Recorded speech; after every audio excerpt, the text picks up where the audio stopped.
બનાવવામાં આવ્યા એટલે શું એમ મારું ઈ કહેવાનું પેલા તો એમાં માલધારી તો અમે વર્ષોથી થઈએ, બાપ દાદાની પેઢીઓથી થઈએ. અમે ઘરમાં રહીએ છીએ. અમુક સમય બહાર જતા હોય માલ તો લઈને, પાછા અંદર જતા હોય, ન જતા હોય. પછી હમણાં ભાઈ કહેતા હતા એમ કોઈ અધિકારી એવો કરે કે ભાઈ આપણે આમ નથી કરવું, વિરોધ કરે, તો એનો અર્થ એવો થોડો કે આપણે ખોટા થઈ ગયા છીએ. કોર્ટમાં કોઈ અરજી કરી હોય ને એક જણો ફગવે ને પછી બીજી વાર જામીન મળી જાય એટલે એ ઓલો જામીન આપવા વાળો ખોટો હોય. પોલિસી નથી બદલાણી. પેલી એકાદો કોઈ અધિકારી ન કરવું એને મન થયું તો ન કર્યું. અમે બાપ દાદા થી અમે હક નથી લીધો. જંગલમાં તમને ખબર હોય તો જંગલ ખાતા તરફથી હક આપવામાં આવે, જમીન મળી જાય, એ કાંઈ લીધું નથી. અમારા બાપ દાદાના હકથી અમે રહીએ છીએ. એમાં કોઈ રોક્યું હોય એકાદા કોઈ અધિકારી એની મરજી રોક્યું, કાંઈ વાંધો નહીં.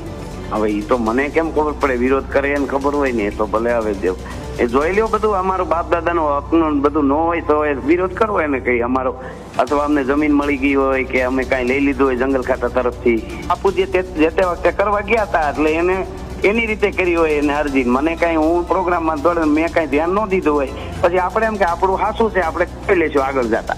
પછી વ્યવસ્થિત મેં વાત કરી જો આમાં આમ છે ને આમ છે, આપણે કાયદેસર થઈ આપણા પુરાવા હક રજીસ્ટર ફલાણું ઢીકડું જંગલના જે કાયદા આવતા હોય એમાં અમે ક્યાંય અમને હક મળેલો જંગલ ખાતા તરફથી મળેલો નથી ફલાણું.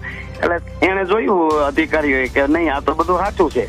તો હાથ પાણાનું તો માલધારીનું બધા અધિકારીઓ ધ્યાન રાખતા જ હોય જંગલમાં. ધરાવેલી તો એવું છે બેન, એ તો આપણે લીધી હોય ને, એ તો ઘરમાં રહેતા હોય એને બહાર કાંઈ લેવાનું જ નહીં. એવો કાયદો ગુજરાતમાં છે નહીં કે બહાર એને કોઈ વસ્તુનું લે. એ ધરાવમાં જંગલ ખાતું આપે એ નથી આપી. ટૂંકમાં જંગલ ખાતું જે જમીન આપે ને એ નથી આપી. નહીં મને કોઈ આવ્યું જ નથી. પછી હું એમને રહી ગયો. પછી પાછો પુરાવા સાથે રજૂ કરવા આપણે કરી જો આ બધું સાચું છે મારું, એવું છે બેન. અમારી તમામ માહિતીથી અપડેટ રહેવા માટે જોડાયેલા રહો S9 ન્યૂઝ સાથે.